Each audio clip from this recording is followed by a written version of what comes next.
you're going to find people that really know you, and you're going to find fulfillment in that. It's going to be icky. It's going to be a process, but it is going to be worth it.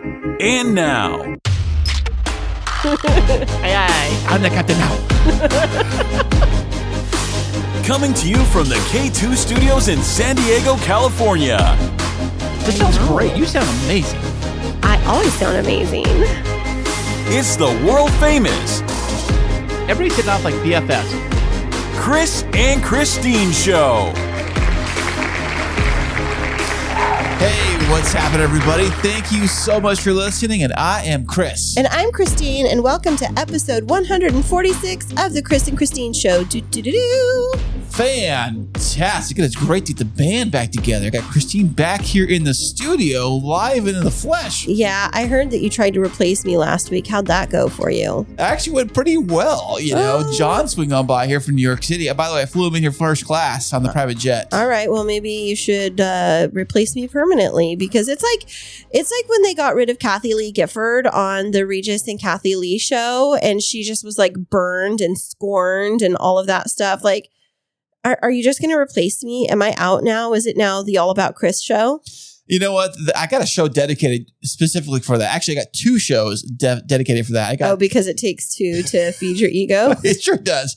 I have, of course, the world famous K2 radio station, which is playing live 24/7 on the Live 365 app. You can find that at live365.com and type in K2 radio. Thank you very much. And I'm asking you, is that all about you? No, what's all about me, I guess, would be the Podtastic audio podcast, which you can find that link to it right here on the Kris and Kristine Show website, which is krisandkristineshow.com. I know I'm throwing a lot at you right out the gate, but yeah, way too much, Mr. Used Car Salesman. So my point was, you replaced me last week. By the way, everybody, he did not ask how I felt about it. Kris just did it.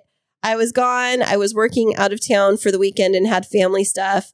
And I get a call from you that you decided to record an episode that I wasn't on. Is that the first one? I mean, there's been one where you had to fly solo, I think. Just with an interview I did, because that interview happened to fall into a time where you were out of town. And out of reach, like out of internet accessibility. But this one, you actually went ahead and replaced me. I will be very honest, I was not happy. You know what?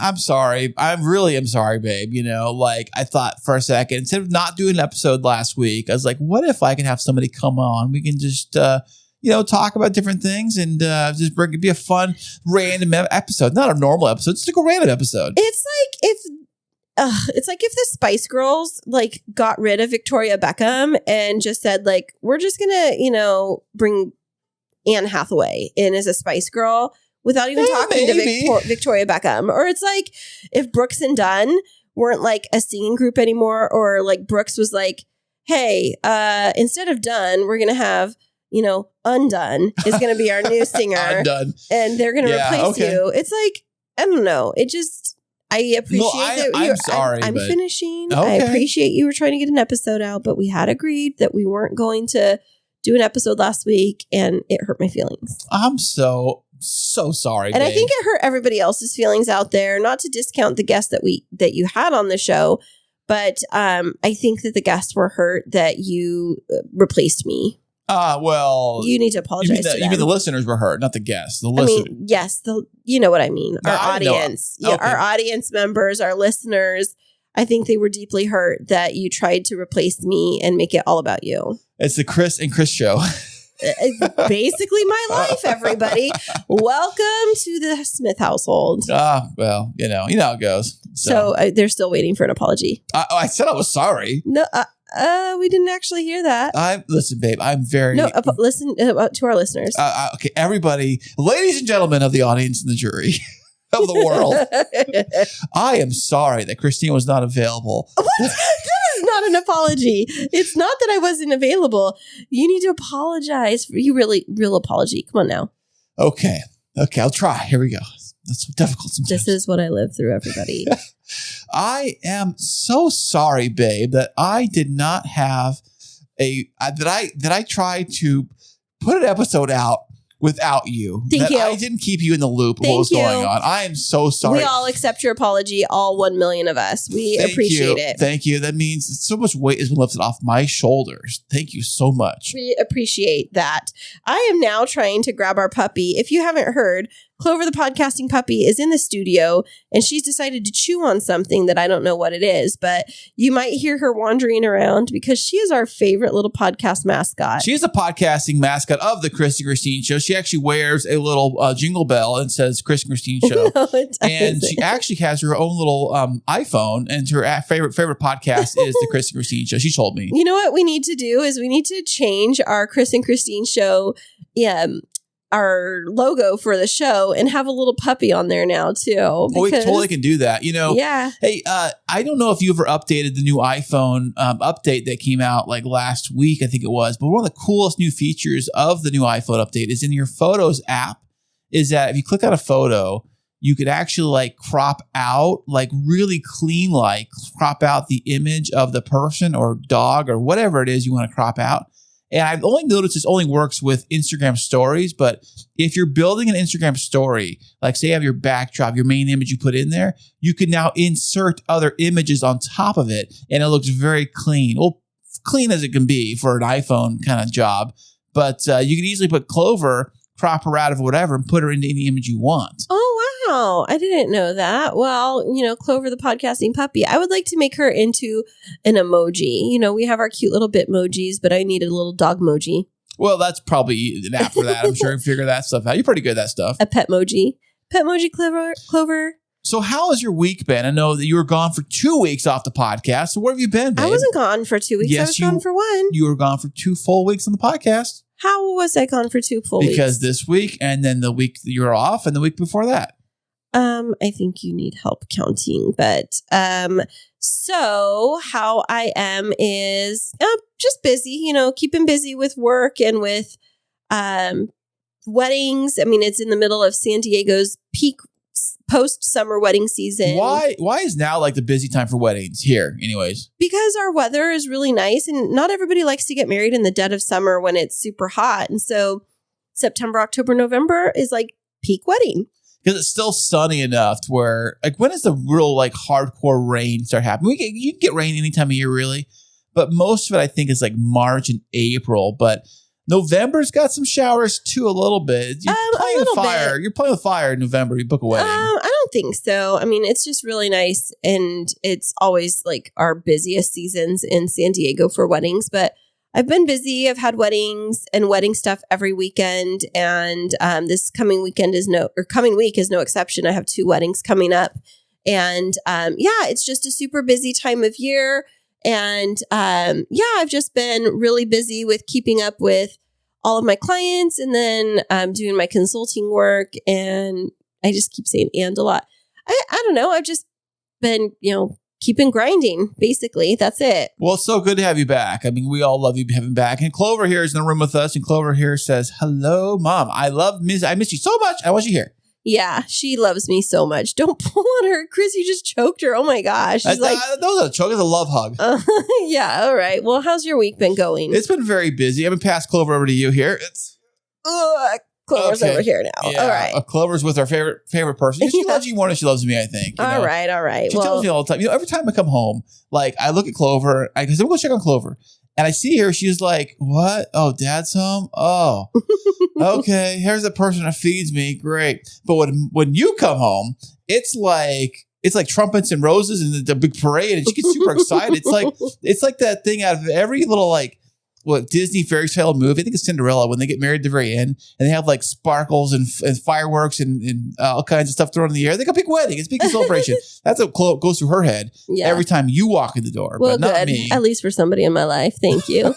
Well, how's your week been going? It's been going really well. Podtastic Audio actually recorded 2 interviews back to back. Well, same week, I guess. Back to back interviews with 2 big names in podcasting. Oh, really? Who are they? Do I know them? Maybe.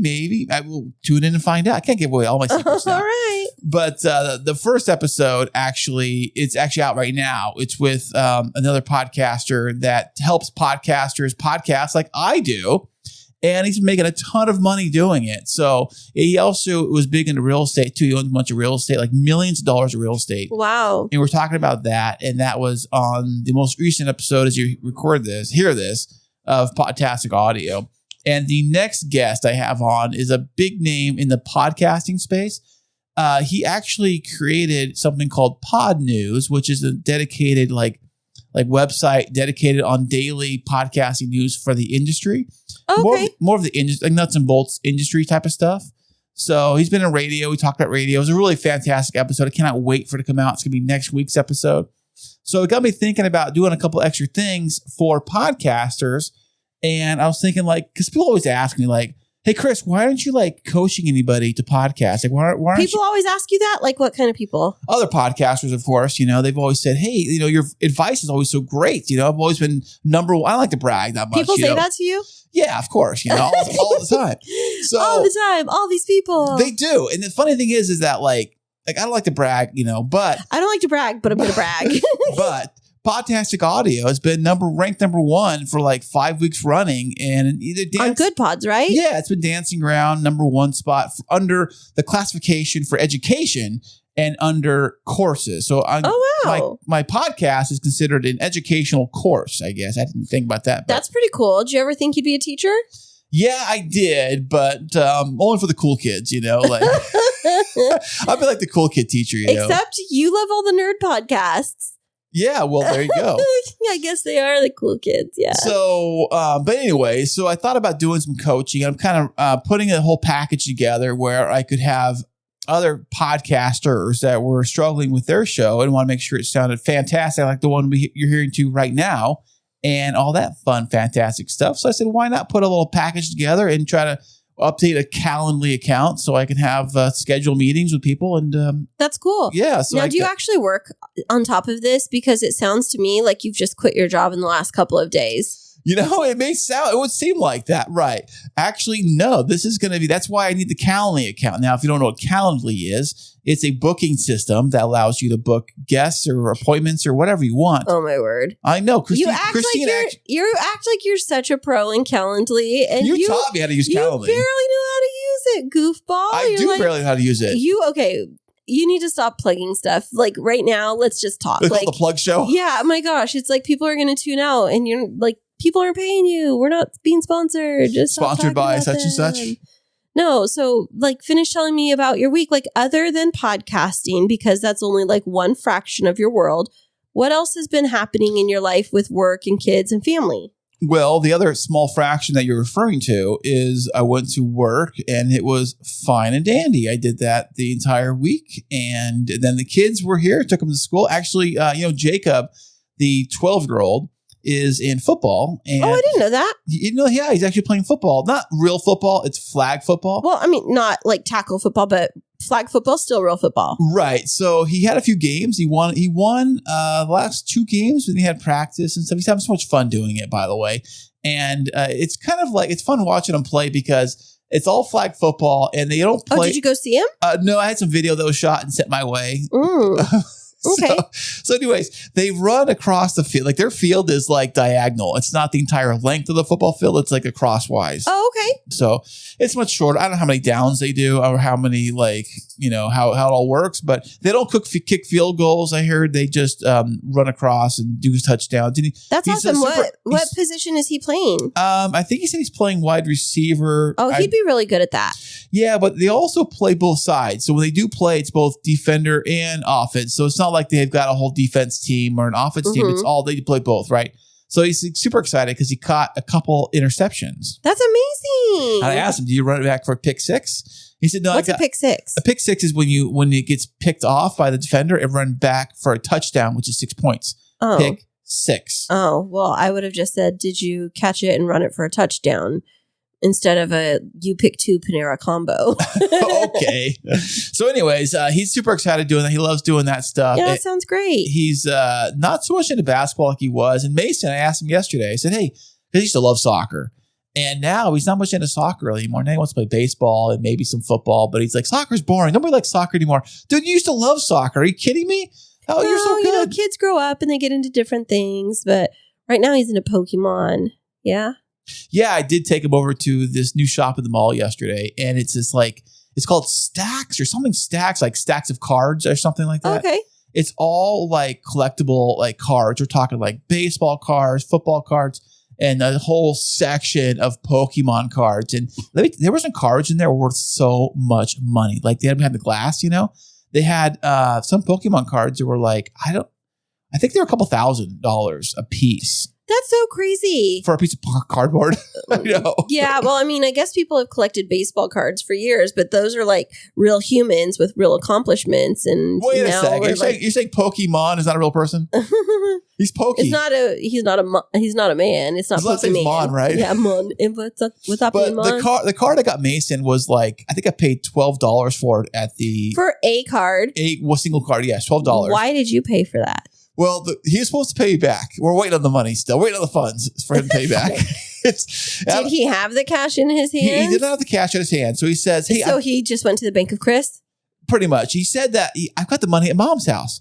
Okay, great. Here's what I'm going to do. I'm going to text your mom and say, hey, I'll buy you the card, but then your mom, the Apple Pay me the money. So I sent her the Apple Pay request for $12. And have you gotten the money back? No, I have not gotten the money back. Speaking of which, I got to get back on that. Figure out some of that. I mean, that's on Mason. He owes you $12. Well, so you took them shopping. It sounds like you had some fun. Jacob's been involved in football. I saw Ezekiel actually last weekend. I was up there and I spent time with him. He was up with my parents, so they picked him up on Friday. And he spent time with them on Saturday because there was a family baby shower for my niece, Jocelyn. Nice. And he got to hang out with them.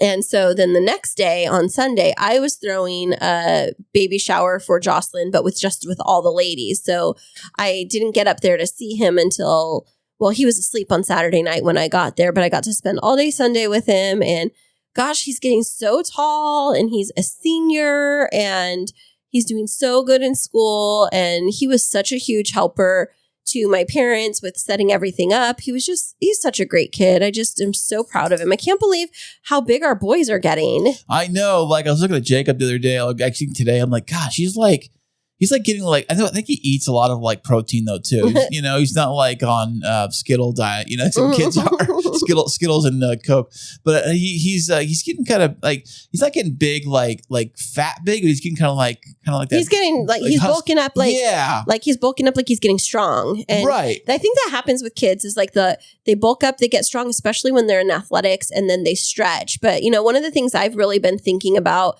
as our boys have been getting older is like who they're hanging around with at school and how do we keep them finding like really good, high quality friendships. Right. Because right now they're in that zone where like Jacob's telling me he's got all these friends at school, because I asked him the other day, I said, how many friends you got in your little group? Oh, only 20 or so. I'm like, how's that even possible? How do you have like 20 friends at school? Or maybe it's 20 people he knows. I mean, 20 tight friends? I don't know if that's... I don't know.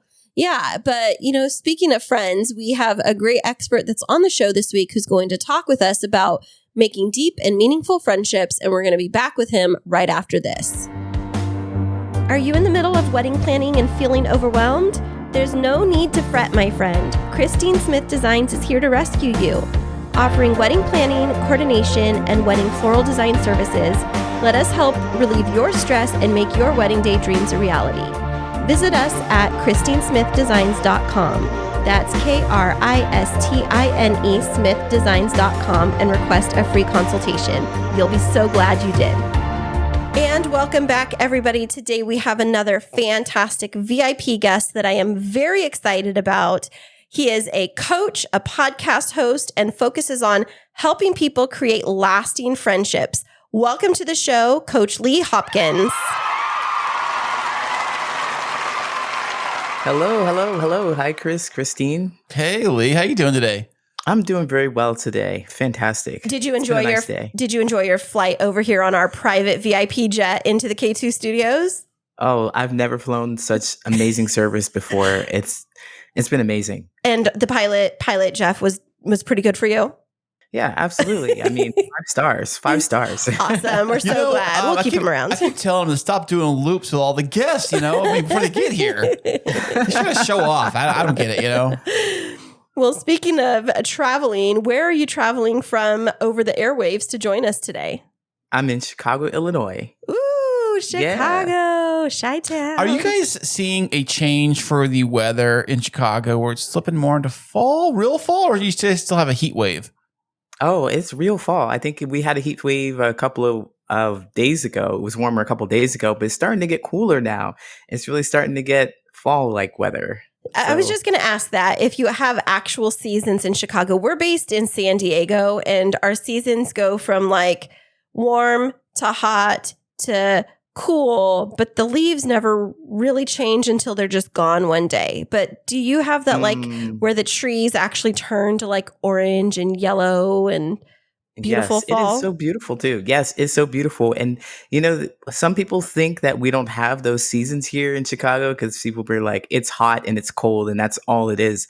But you have to really just pay attention. Just be mindful of it. The leaves are changing and the weather changes, but if you're paying attention to it, we'll see it. We'll see it. I mean, I've been to San Diego before, and I understand. Nice.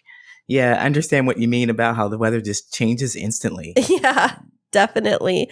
So, how long have you lived in Chicago? I lived in Chicago for about 7 years. Before that, I lived in the Central Valley in Chicago, in California, not Chicago. The Central Valley Really? in California. So did Kristine over here. What area were you from? So Modesto, I lived in Modesto area. Oh my gosh, I'm from the Fresno area. Welcome, Central Valley peeps. The Fresno. I know, Fresno. Yes. Modesto was much better. Is Modesto closer to the coast? No. It's not? No, it's closer to Sacramento. Oh, what am I thinking? I'm thinking of like San Jose probably. Yeah, I think you're thinking of, definitely. That's like closer to Silicon Valley. But Modesto and Fresno are more similar than we would like to admit. Gotcha. It's very true. So it's just really hot. What led you to the move from the Central Valley all the way out to Chicago? Well, at the time, I had a job opportunity that moved me out. So I got promoted from my job, and the headquarters was in Chicago. And I was like, this is amazing. This is the best place I've ever lived. That's amazing. What do you love the most about Chicago? Well, the most about Chicago, because I can go on and on for real. Like, I know Chicago, people say it has a bad rap because of this, that, and that, but there's so much to see and so much to do. But I think the best thing I like about Chicago is the ability to get around. The transit is just amazing.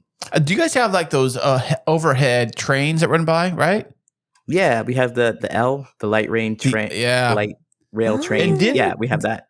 Wasn't the Batman Dark Knight movies filmed there in Chicago, I believe? I don't know for sure, but I've definitely seen some places closed off because of shooting, like filming. Right, of course, yeah. Thank you for clarifying. Filming. I think the movie While You Were Sleeping was based in Chicago, that's what too. I missed. Sorry, I didn't see that. I was actually sleeping during the movie, so there you go. Okay, but now that you are self-proclaimed Chicagoan? Chicagoan?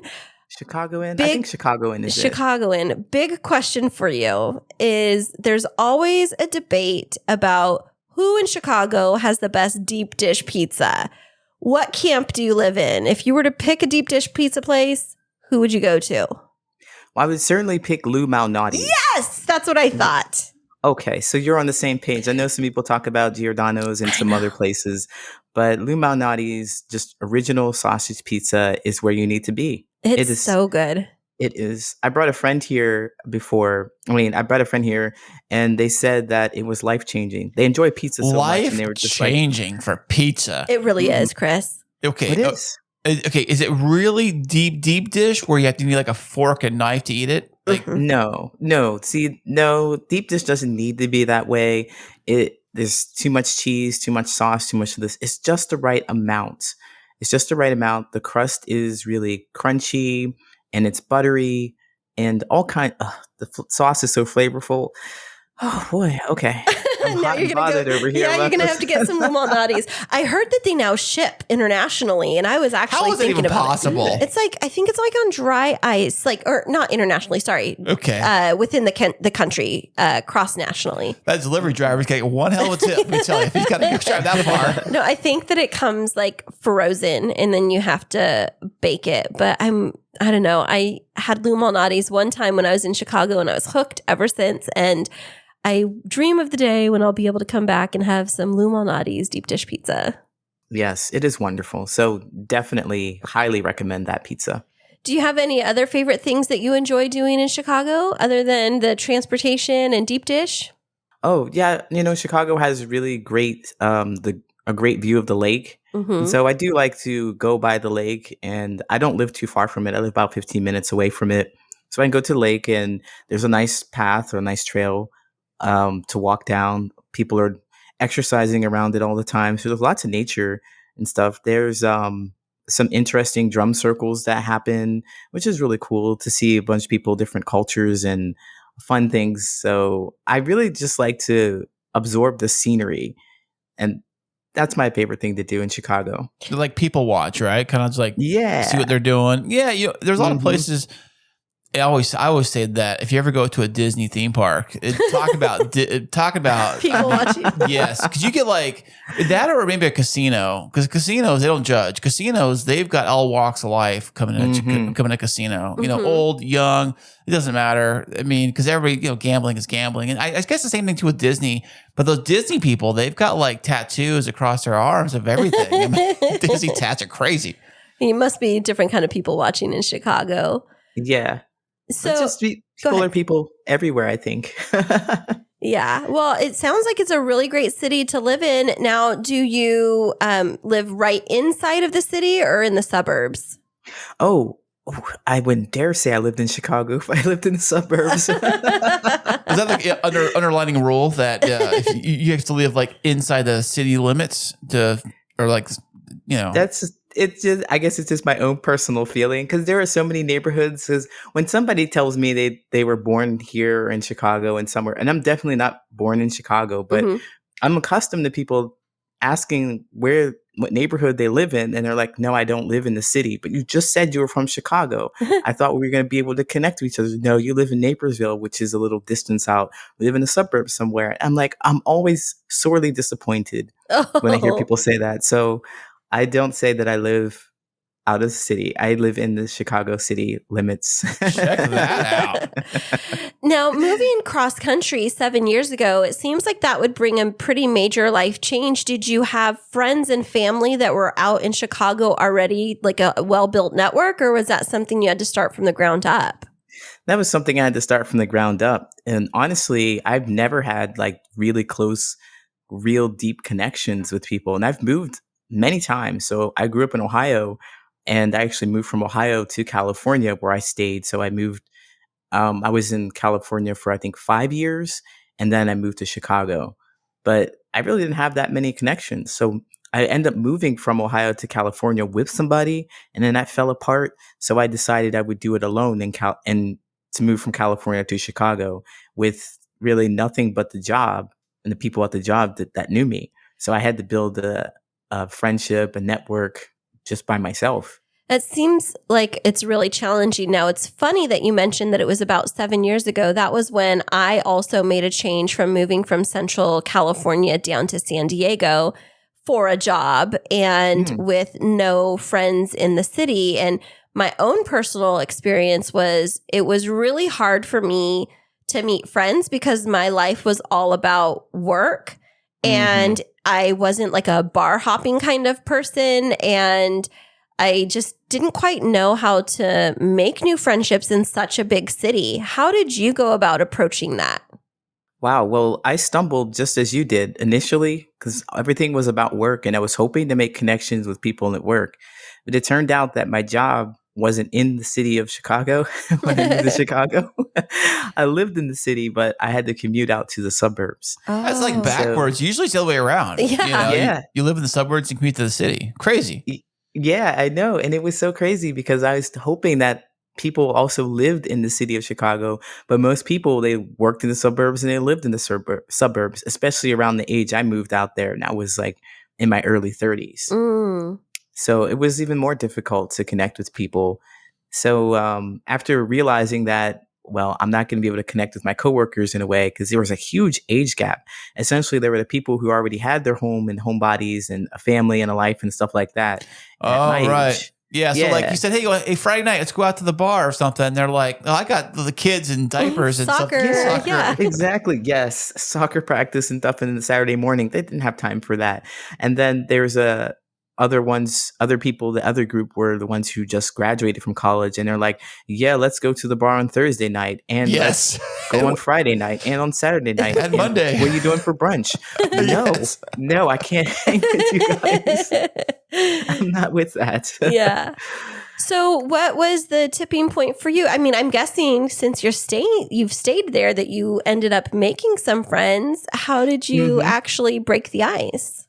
Well, a couple of things. I'll tell you a little bit about the story quickly. A couple of things I tried was to go to places in which I wasn't drinking. So initially I would go to the bars and stuff and just try to connect with someone over some kind of conversation like, oh, Chicago's great, isn't it? What you like about Chicago?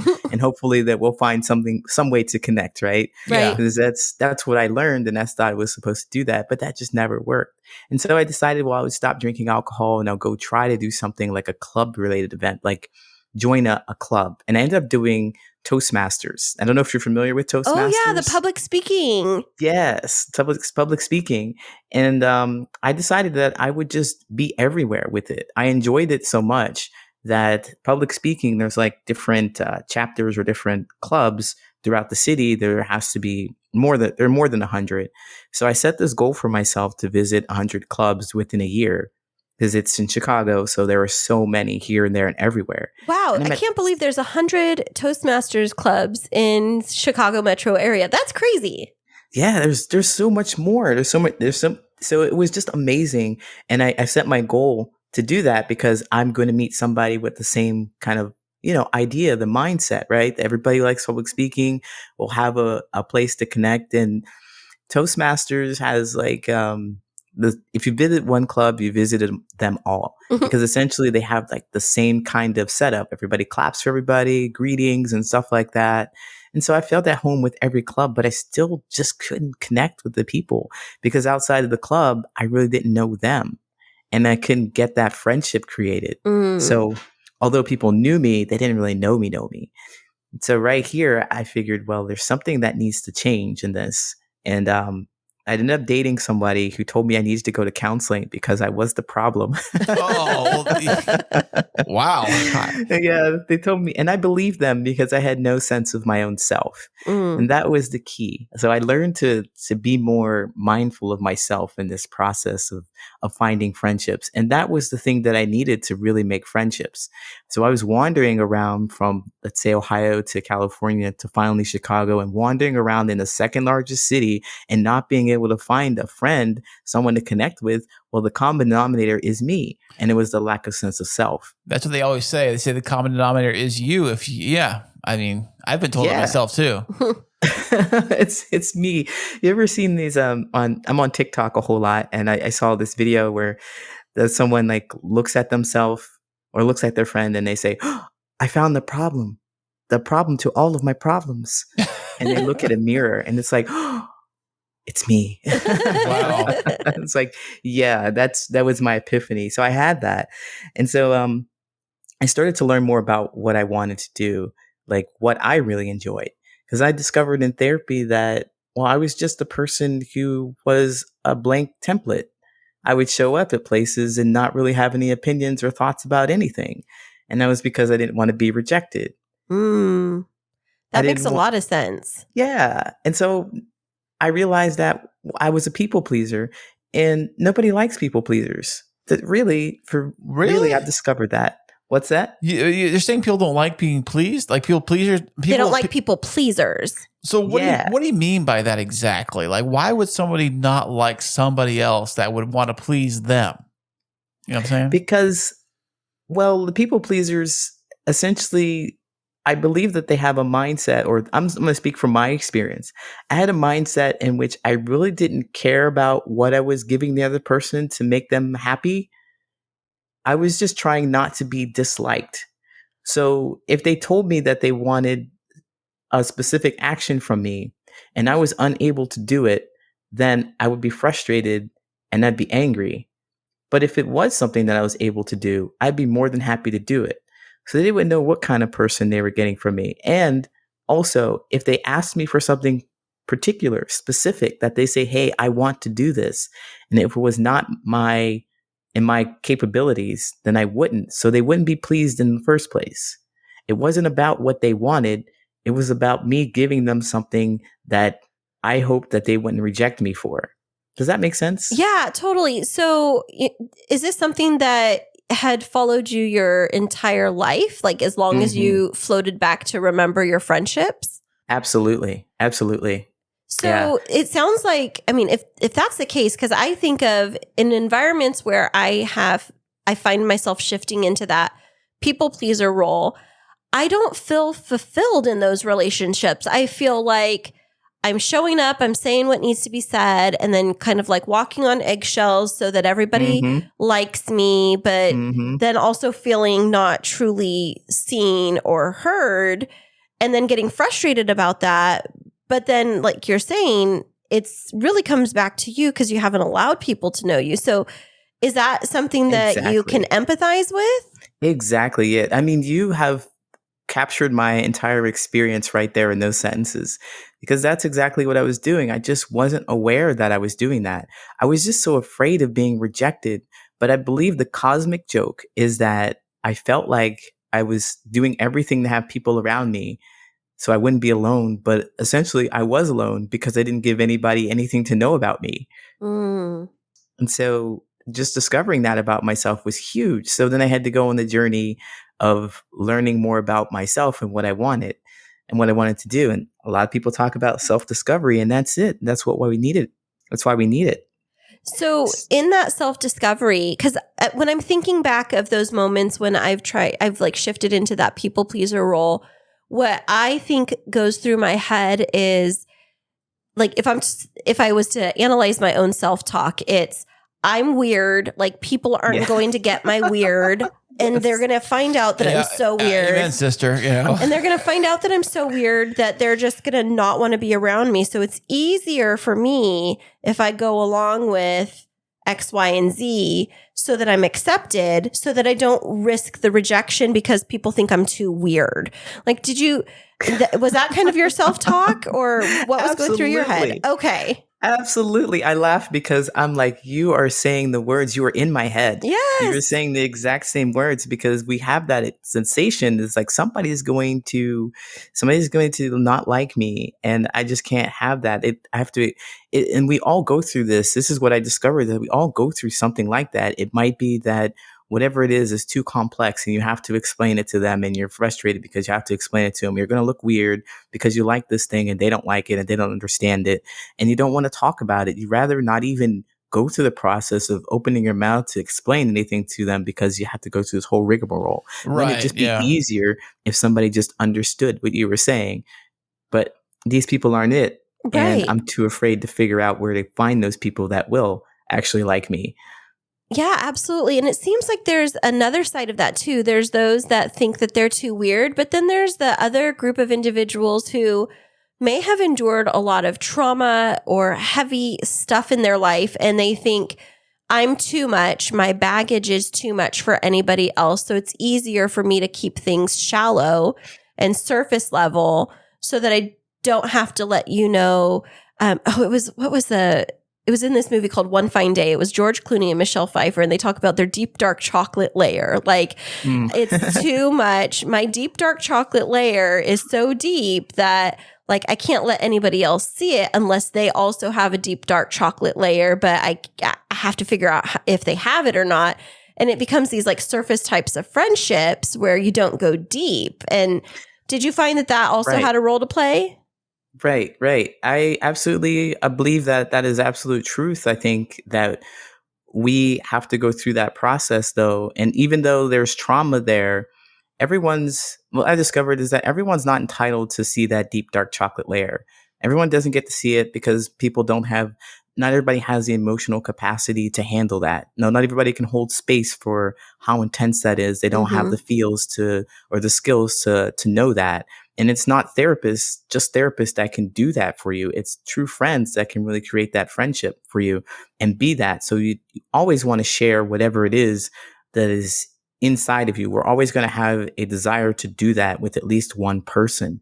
And so discovering that about myself, and discovering that about others as well, I've worked out something that helps people create that space. Because I was going around in the people pleasing phase, believing that I needed to fit in with other people. I needed to make sure that I would just fit just right, or give them what they need, is figure out what it is. Don't say the wrong thing. Don't say the weird thing, so that they will like me. And then I flipped the script on that, and I just come up with something that helps us show ourselves, not the deep dark chocolate layer, but at least something that's important to us, so that we can gauge the other people's reaction to us to see if they fit with us.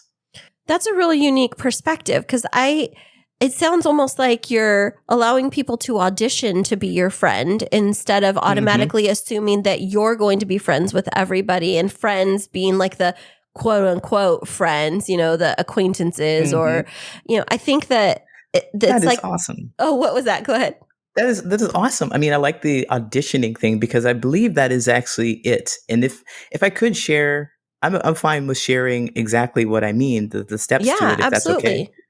Okay, so when we talk to people and we're connecting, we're looking for people that are like us, or that can hold emotional space with us. We're looking for people who know us and who are like us. Like you and I, we have a pretty cool connection right here, because you can understand my experiences, and you keep Right. reflecting back. It's like you're in my head, so you understand that. We're looking for people like that for us. And the only way that we're going to find those kind of people is to share stories about us. And it really clicked for us in this podcast episode when we were talking about, being a people pleasers, moving from California, those things. I started to tell you stories about me, and you could see yourself in those. You can reflect those. Right. And so what I ask my clients to do is share stories, but these stories have to contain 4 things. They have to contain 4 things, and I call it the GIST method, the GIST, the GIST method, where you share something that is joyful. Your story must be joyful, because when you share something that's joyful, you're going to invoke joy in the other person. I mean, that's the emotion that people gravitate to. What about if it's funny, if it's interesting? But Go ahead. Yeah, the difference is what happens when people cross the line and it goes from joyful to more like bragging, When if I were to tell you a story that's bragging? No, I'm saying, like you said, when someone says something that's very joyful, you meet somebody for the first time, it's telling you something very joyful. But for some people, it may not come across that way. It may come across kind of like they're bragging about something.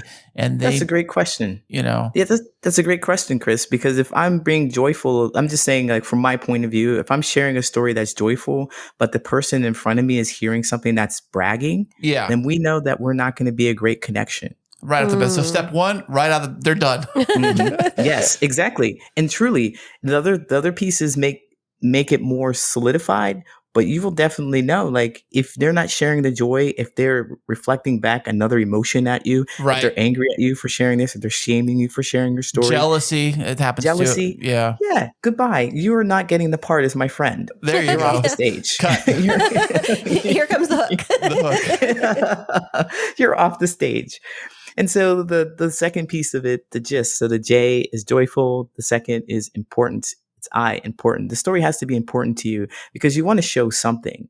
You want to show, like, it's not a benign instance. It's something that kind of shaped your life in a meaningful way. So my move from California to Chicago shaped my life in a meaningful way. And it's a joyful story. I can willingly share that, so knowing those things about yourself and sharing them with another person, well, then you'll see how they'll respond to you. And, well, this is a joyful, important story to me. Well, looks like you're not getting the part still. But then it goes into the next piece, which is the S, which is secure. So joyful, important, and secure. You got to be secure about your story, because they may be jealous of you. They may try to shame you. But if you're secure about it, it shows that you're comfortable and you know how you feel about this story. No matter what they say, you're okay with it. And it really helps in creating those kind of friendships that are solidified, because you're not looking for approval. You're looking to see how they feel about your story. Gotcha. You're looking to see how they feel about you. Yeah.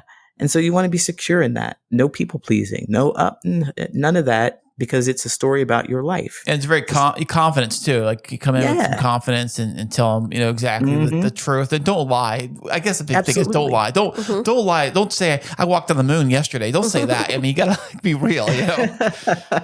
See, Kris, you're right on the same page with me, because the last one is the T, and that's the truth. There you go. Make sure that you tell the truth. Yeah, tell the truth about who you are, because that's what you want. You want to see. So this is a prompting. The GIST method is a prompting to see if they're able to even get to that chocolate layer. If they can't get past your regular benign story about you moving across the country, then there is no space for them anywhere else. I love that so much. And I was thinking through conversations I've had with people, like when we first meet, and I think, oh my gosh, like they might be a really cool person for me to hang out with. And it really is telling when you start to share stories about your background of, like, for me, it's overcoming my starting over down here in San Diego. Normally when people ask me, they'll ask me about like my tattoo. I have this tattoo on my wrist and it says "She is fierce." And they're like, oh, well, what does that mean? Well, when I tell them that story, it really does follow your GIST method, because I was really excited to get my tattoo. It was important to me because it was like a stance against coming out of an abusive marriage, that where I was forbidden to get a tattoo. It was like my overcoming and reclaiming my life. And then the S part was secure. Like it was me being secure in, leaving that relationship and sharing my story of overcoming domestic violence and speaking that truth. And there's some people that can't handle that. Like there's some people that are like, wow, that's a lot in a tattoo. And I'm like, you're right. What? And like, yeah, it is a lot in a tattoo. You didn't react how I wanted. That's not going to be a good match. But then there's others that are like, that's so powerful. I relate to that because of my background, X, Y, and Z, or, and they can kind of connect. And I think of that's actually helped me establish some friendships. But on the flip side, it's also helped me weed out some other people that absolutely don't have a right to hear my stories. Yeah, because I'm sure that if you started to talk about some things that have happened in your previous marriage, because somehow they might just come up, they'd be like, "Why did you do that?" Or "Oh right, why didn't you leave? Why didn't?" Yeah, those kinds of things. Yeah. That's not very comforting. And then they and imagine if we just opened up and showed people our chocolate layer so quickly and easily, and people like that got into it. That's just so much more damaging. It'd be like a kid, like on their birthday when they give them that first cake and they just make a mess all over their face. Except it wouldn't be a good tasting mess for sure. Right. Yeah. And I think about that. Sometimes friendships can be really messy when you get like a lot of friends at a surface level that you haven't really let know your true self, is when you try to go deep and they're not prepared for it, or you have a misaligned friendship, things get messy. There's drama. And then for me, it's like I isolate and I try to get away from it because I just don't have the mental capacity. But don't you have to have kind of have cues on when you should actually go to that deeper level? With the people, with a friendship, yeah, like you shouldn't just like drop out like, "Hey, how you doing? I'm so and so, and I did this," and it's something crazy, and like, what? What? I just want to ask you about breakfast. I didn't know you were going to tell me this whole story about your background. I mean, you bring up a really good question. So, Coach Lee, like for individuals that might be struggling with finding friends or making friends before they can get to the GIST method, how do they get out of their shell and start opening themselves up to meet new people and taking that risk? All right. Well, yeah, that's a great question, honestly. And I've developed something awesome for that too, because I went through this whole process and I really love just things that have alliteration. So I tell people to search for or know 3 things about you. Talk about your history, your hobbies, and your habits. You want to know those things about yourself. And you make a list or something to know what's important about those things to you. You want to focus on what's the most important about them. So your history is essentially your identity. What are the things that you've gone through? How do you identify? Like you asked me what my pronouns were, things like that. You want to know what those things are, and you want to be in spaces in which you can talk about those places. If you are a queer person like I am, you want to talk about that, then you make sure that you go to spaces in which you can talk about it. So then if there was something that related to that problem, you'll make friends that will allow you to speak about it. There will be no mistake because that is something that's very important to you in your life. Good And then point. your hobbies. I'm sorry, go ahead. I was saying, I said good point. Yeah. Yeah. And then your hobbies, those things are important to you, the joyful things. Like I like this idea of joy. You have to be able to express joy because that's the thing we always want to do. We're always looking to seek comfort, to seek happiness. We're looking for that. And if you run into somebody who doesn't show that they're interested or appreciate the thing that you appreciate, if you're always trying to drag them into going to board games, like I love board games, so I go to places in which I play board games. I could never be connected to somebody who always says that you're wasting your money, you're wasting your time on board games. They don't celebrate the happiness for me. They don't understand why I want to do it. We can't be friends. So knowing that stuff about yourself is off the top. You need to know your history, your hobbies, and finally your habits. Those are those things that you do on a daily basis, the things that make up your lifestyle. If you're getting up at 5 a.m. and you connect with somebody who's going to bed at 5 a.m., you clearly have different lifestyles and it's going to be hard for you to connect. If you're a go-getter, you're working 13 hours a day and you connect with somebody who's working 4 hours a day, you're going to be disappointed when they can't connect with you because they're so busy. They're so busy. Right. Yeah. And so knowing those things about them, you're looking for those small things, but it really will add up in the relationship or your connection with them as a friend because you'll know if they're emotionally available for you or they're exhausted because they're at work all day or you want to talk about the things that happened at work. Like if somebody was working a 13-hour day and they were talking to somebody who worked a 4-hour day, they'd be like, dude, my day is so exhausting. I'm so tired. Well, really, I didn't really do much today. I just had a really chill day. We won't be able to relate to each other. It's going to be hard to. So I tell people to look for their history, hobbies, and habits. Like focus on those things. Know those things about yourself and what's important. And to do that, I recommend journaling, reflecting back on your past experiences because the truth of who you are and how you behave and all that stuff it's in your past. It'll show up for you. I think that's really true. And one of the things that I've been thinking about as we've been talking through the GIST method and then the history, habits, and what's the third one? The history, hobbies, and habits. History, hobbies, and habits is if I'm somebody listening to this right now and I'm feeling very lonely and feeling like I don't have any friends, this sounds like a whole lot more work. And if I'm that person that's listening, I might be thinking, why do I even try? Like it's easier to just be my own best friend than to go out and like risk it and try to make new friends. What would be your message to them?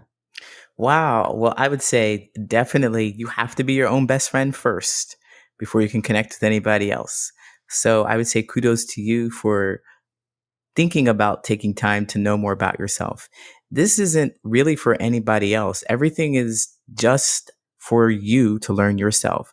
Because when you do this for yourself, when you really get to know yourself, because that's been my experience as a people pleaser, starting to learn more about what's important to me and not considering what other people around me want me to do or how they want me to think, but just knowing what it is for myself, becoming my own best friend.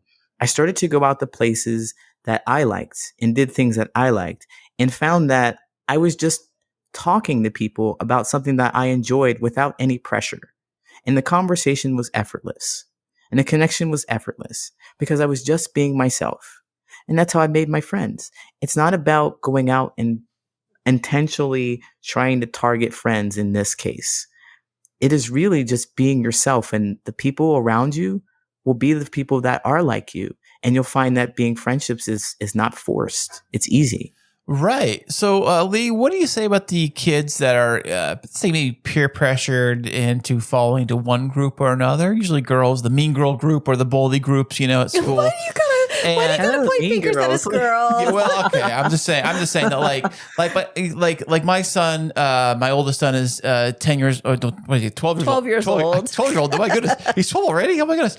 So he's 12, and he's in 7th grade now. And I think 7th grade is you start finding more of your cliques and more of your friends and your groups and your buddies. And he brags he's got like so many friends. He's a cool kid in school. I don't know. They're a bunch of goofballs. But I was just wondering, when kids that are in that age, I mean, in school, it's when you really meet your friends or make your friends, really. But it can be so difficult for kids, like like some either go with one group or another, or be forced to go to a group they don't really feel comfortable with. I think that was a plot line of Mean Girls, wasn't it? Like that girl she wouldn't fit in with the Mean Girl group, but right, Katie. They made her go into the group anyways, or something like that. Well, I mean, she kind of got the, shiny object syndrome by, being with these popular girls who wanted her because they thought she was cool, but it wasn't a fulfilling friendship for her. It was like this destructive friendship. And so I think that that's something that when I think of teens and I think of how they're conditioned to start building friendships is there's so many signals out there to be in the popular crowd and to get into this friend group or that friend group who really aren't focused on who you are as a person necessarily, but what value you add to their life in terms of, street cred That's or selfish. labels. Mhm. Exactly. And so it seems like our kids start to learn from a pretty young age this pattern of less than fulfilling friendships or having to show up a certain way to be accepted. So how do we as parents help switch that mindset for our kids as they're out there facing this right now? Well, that's a really great question, both you and both of you. And if I could just dodge it for a quick and go back to the 10 and 12 thing, the pandemic has taken 2 years from everybody. So don't feel bad about the 10 and 12 thing. But anyway, that was a bad joke. But I'll go back. I'm going to go back to that and just preface it by that I don't have any kids. And I'm just speaking from the experience that I would have liked to my parents to show for me and to help me build that sense of self. So I discovered my sense of self in my 30s, mid to late 30s. I really started to come in to understand more about who I am and what I want. And one of the key things that allowed me to feel more comfortable and secure in who I was somebody telling me that whatever I experienced was valid. So how I felt about things in the world was real and it was true and it was okay. So I would be more mindful of how I felt about the experiences that I was having. So for example, if people were saying that everything is right and I'm saying it's wrong, I would be conditioned to follow the crowd because no one has told me ever that what I'm feeling is wrong and it's okay. And it's okay to feel that way. Right. So going against the grain or going against the group, I wouldn't be able to stand a chance because everybody said this is right. So I need to do that right thing, even though inside it didn't feel that way. So if the group is saying we need to go this way, we need to do this thing, but personally I don't feel that way, I never developed the skill to say no. I didn't have the language. I didn't have the awareness that it was even possible. So I think what our parents could do for us is to tell us, to listen to us, and to help us put words to the feelings that we have about the situations that we describe to them. So if I describe I don't want to be with these people, or I don't like what they're doing, then how does it make you feel when you do these things? Mm-hmm. Because it's just to give ourselves awareness that, we're betraying ourselves. We're not doing the thing that really feels genuine and good to us. And because we're doing that, we're showing up as a fake person to these people. They're not going to be our real friends. We're not going to be happy. But we won't know that until we discover how we feel about the situation. So, I think that's super wise. And I'm listening as you're talking. I don't know if I know for a fact, I didn't have that awareness that I needed to be my own best friend as I was growing up. mhm. And so I would easily compromise on things that, I mean, you literally just, I had a light bulb moment where you're talking about betraying yourself. Well, things that betrayed my own values and the way that I was raised and what I knew was right and wrong. And in the pit of my stomach, I would do things that I felt like, I know this isn't right. And in my head, I know this isn't right. And this doesn't feel good. But the reward is going to be acceptance from my peers. Absolutely. And I would get new friends from it, or I would get to solidify friendships or finally be into the quote unquote in crowd when I walk away from it, that whatever that situation was. And I did it. I'm still not accepted. And on top of that, I don't feel good about myself. And so then it just makes you feel more and more lonely and isolated and rejected and like a failure. Absolutely. And, I found myself rolling my eyes at the people that I was connected with. Like, man, if I just don't agree with anything that you're saying. I don't like anything that you're saying. Also, I'm judging them all the time because I want to be not alone, but I really would like to express how I feel about the things that you're doing. I don't like them. I think it's stupid. And I think you're stupid and all that. I've had that resentment towards them because I directed it like, well, you're not letting me be myself. You can't understand the things that I'm saying. You think I'm weird, but I'm awesome. But I'm not going to tell you that because I'm afraid that you're not going to think I'm awesome. Right. And I bet it gets even harder if it's like, say, a coworker that you may see on a regular basis who has those kind of like, you're trying to connect with your coworker, like you're saying, but then you're like, gosh, like, like you're with them so long throughout the day, and you kind of want to tell somebody else the things you don't like about that person. But you're with that person. You're trying to. I mean, I know the thing. You're trying to connect, but you can't. But you kind of feel like you're forced to because you work together, or something like that. So you can't that awkwardness of it, But they do have rules. They do have rules about that. There's an HR big old thing on HR I had to do about harassment and things like that. But I guess it falls into that situation, really. Yeah, it's just it's so like it betrays your values essentially, and you don't value the things that you're doing. So you're just like, oh, this is not me, but I'm here because I believe I need to be because somebody has told me that it's worth it to be around these people, and somehow I believe it, and so you do. Yeah.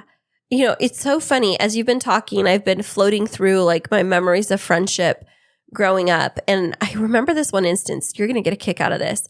I remember I was in 8th grade and I had this friend. We had been friends since like 3rd or 4th grade. But in middle school, my mom told me that I was falling in with a bad crowd and that she didn't like a bad crowd. Yeah, she didn't like the person that I was. Girls. Well, she didn't like the person that I was becoming when I was around them. So she started to come to my school to do parent patrol, which is they'd actually give her a walkie-talkie. That's gotta be the cool.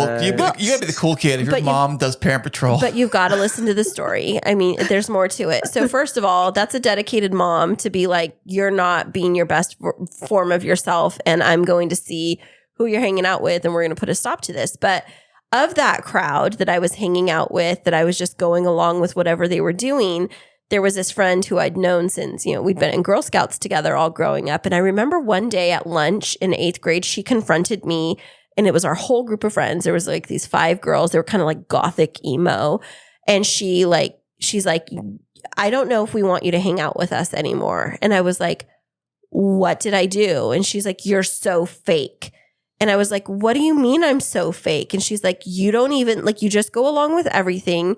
You don't have an opinion. Like, you don't even think for yourself. Like, we want you to be who you really are. And I was like, well, if I'm that person, she might not fit in with you. Cause I like who I really was like this very conservative church girl. And like here they were into like the Doors music and like talking about the movie Dazed and Confused. I love that movie, by the way. Yeah. So like that's that's how outside of my norm I was.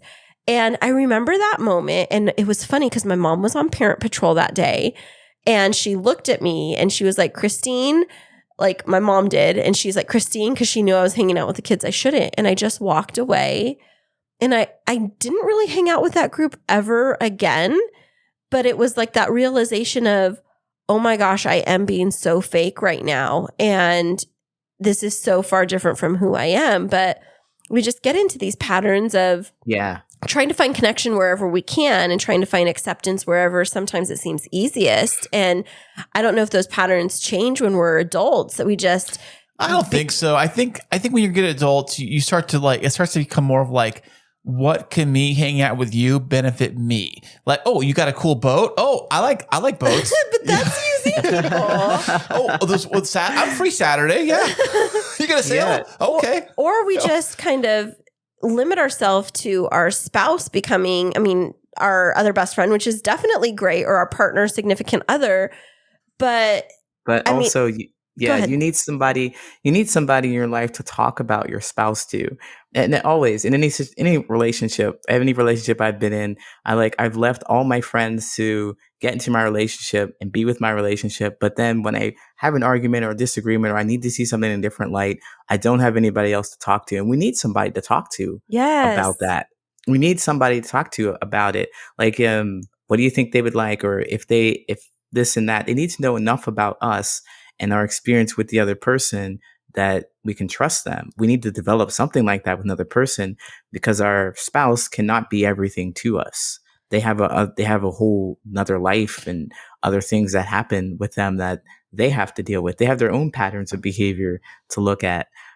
Comment on that curiosity about how the pattern will repeat. I also your story. I really appreciate that you shared it. I thought it was really amazing that you went through this process and you kind of saw like the rejection and you felt okay with it. It seemed like you were like, oh yeah, this is a realization. But the pattern changes, I think, only when we run into something that is really significant that will give us a feeling that it's okay that we are ourselves. So they rejected you because you weren't yourself. But if you run into somebody who allows you to be the weirdest, funniest, goofiest, strangest person and not flinch, then you feel more connected. You'll feel that connection, that feeling that you've never felt before. And so I think that's what changes the pattern. At least that's what happened for me because I did all the people pleasing and been frustrated throughout all my friendships, all my relationships. I moved from place to place to place, believing that all the other people were the problem, not me. But then when I ran into somebody who said, you're fine, you're okay, you're good. This was therapy, by the way. And then, Yeah, it sounds like it. Yeah. yeah.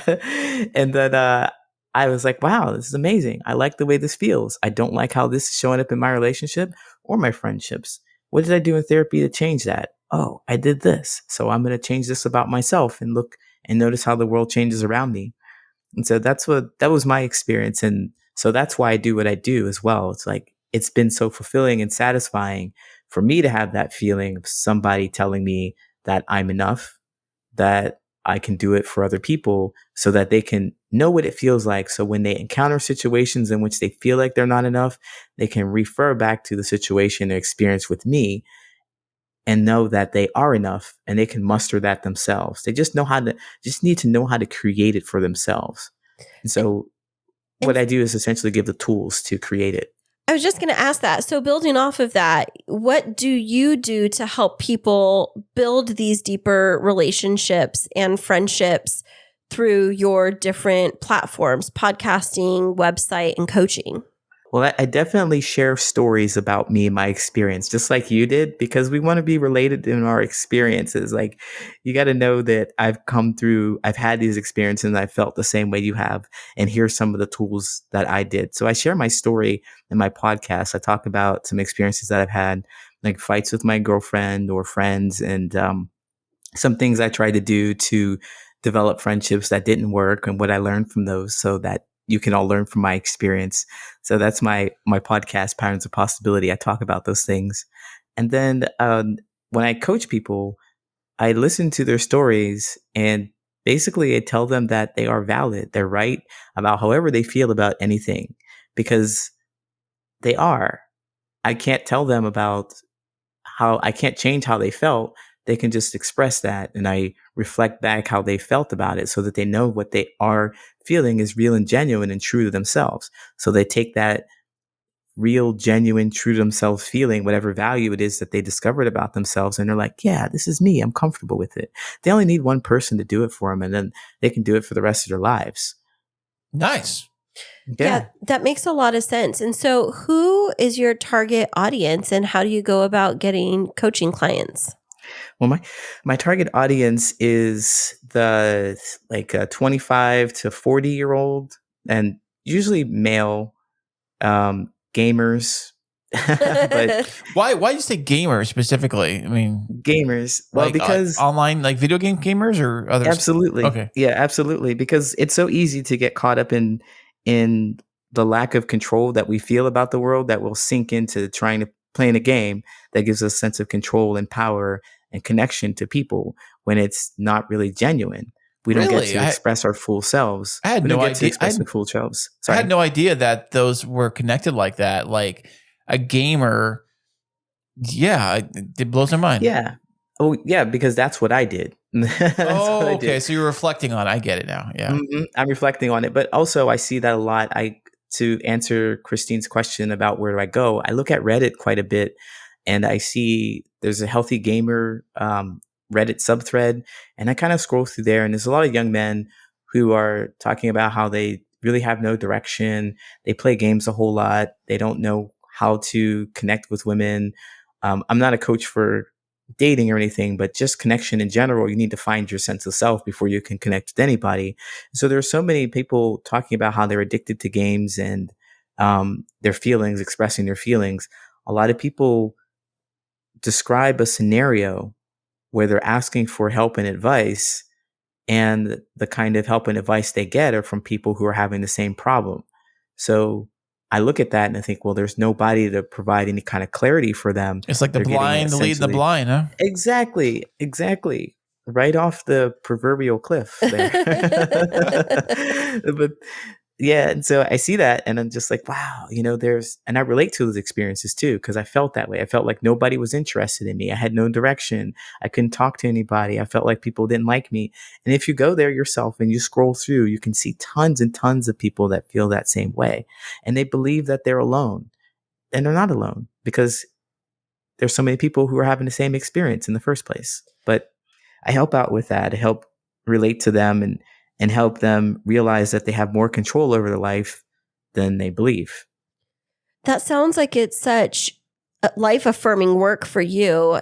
I would think that if I was in that space, that while it would kind of stretch you to like learn and grow in helping to empower others, that it might be very rewarding to see others turn a corner and being able to build these deep lasting connections that they haven't been able to for maybe their entire adult life.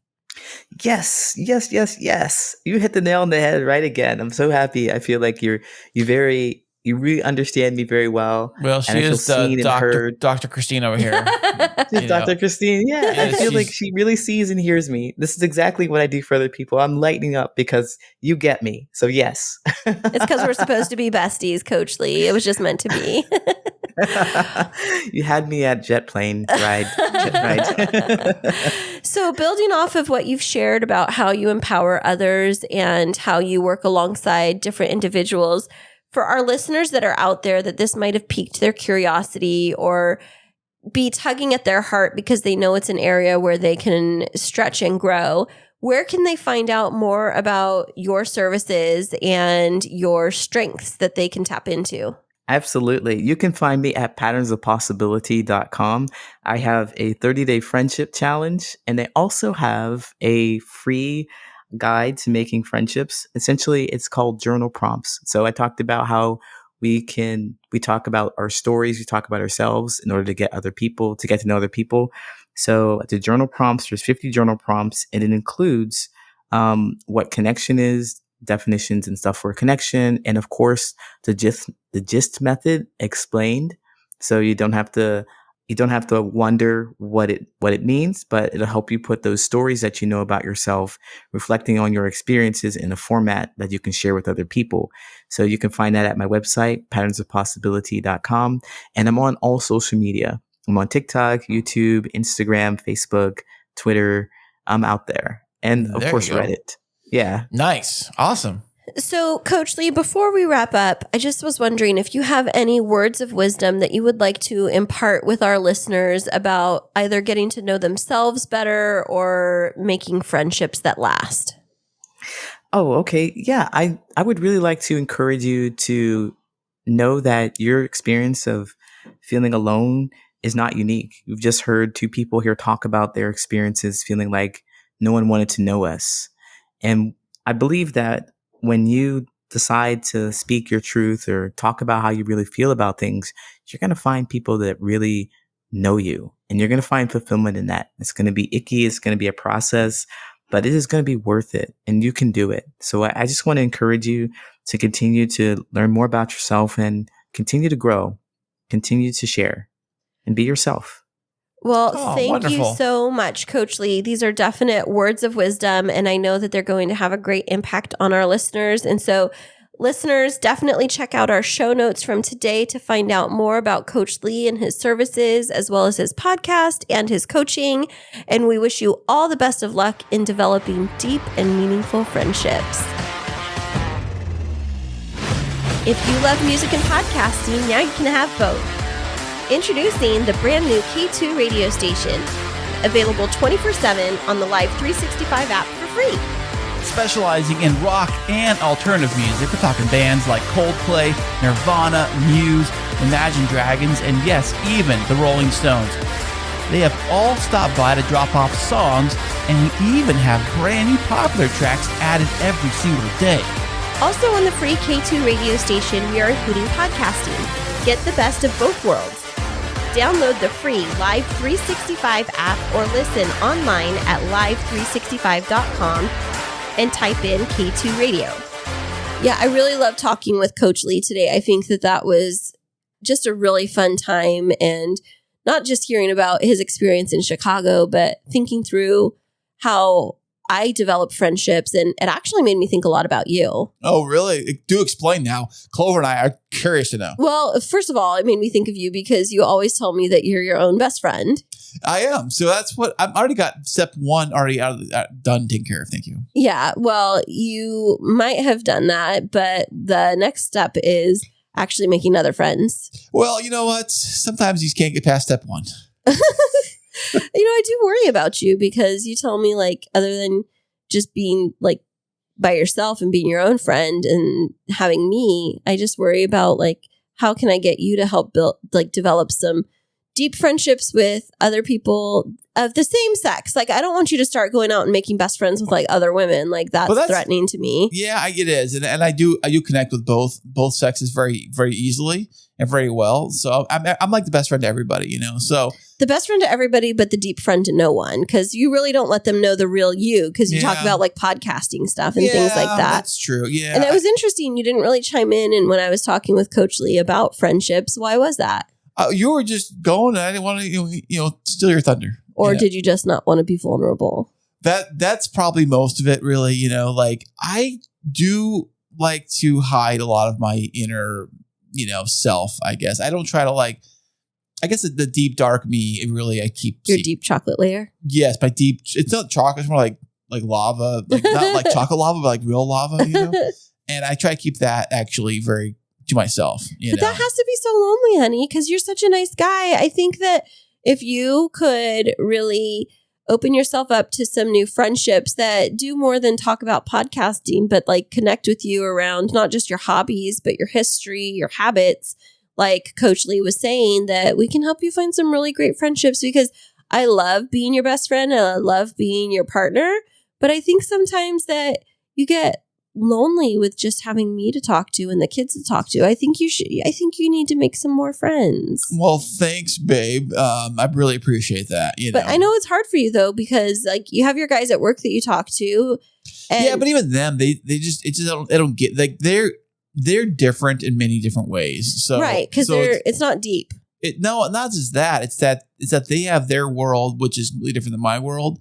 And sometimes it doesn't relate very well, Yeah. So maybe we need to think about like building some friendships with couples that we both get along with so that we can like hang out and do stuff with. But then again, I think that it is good for you to have some friends. So maybe that's going to be a goal that I give you, is to make some more good male friends. Okay. I see what you're saying. Yeah. Okay. Sure. Why not? Well, I mean, it was a lot of good food for thought for us. And I love talking with you, but I also want you to, like, other than talk me, to somebody else. Well, I mean, have more people to talk to. Because like when you get mad at me, who do you vent to? Clover here. Clover hears all my troubles. Clover's like the best like therapist. She is the best friend. She just hears all my nonsense, and she looks at me like, huh? What? Okay. I gotta feed me or what? I gotta feed. She's like, I listen to you. Where's my scoop of my yum yums? Yes. And she'll say, hey, by the way, I know you don't want to hear this right now, Dad, but I left the present for you on the carpet. It's from me to you because I love you. Funny. I love you so much. Clover Bear, she's so cute over there. Well, I did learn a lot from our conversation with Coach Lee today, and I hope that our listeners did too, and they can take some of what he said to help them in their relationships with themselves and with others to just have deeper and meaningful connections. Don't you? Absolutely, babe. You got anything else, honey? Nope. I just think that definitely look at our show notes and learn more about Coach Lee and his background. And Kris already plugged where you can find more about K2 Radio. But in case you missed it, you plug it all. But K2 Radio, Podtastic Audio, and this show you can find out about it on our website, which is KrisandKristineShow.com. And definitely subscribe to this podcast. Leave us a review. We'd love to hear your thoughts. And we'll be back with you next week.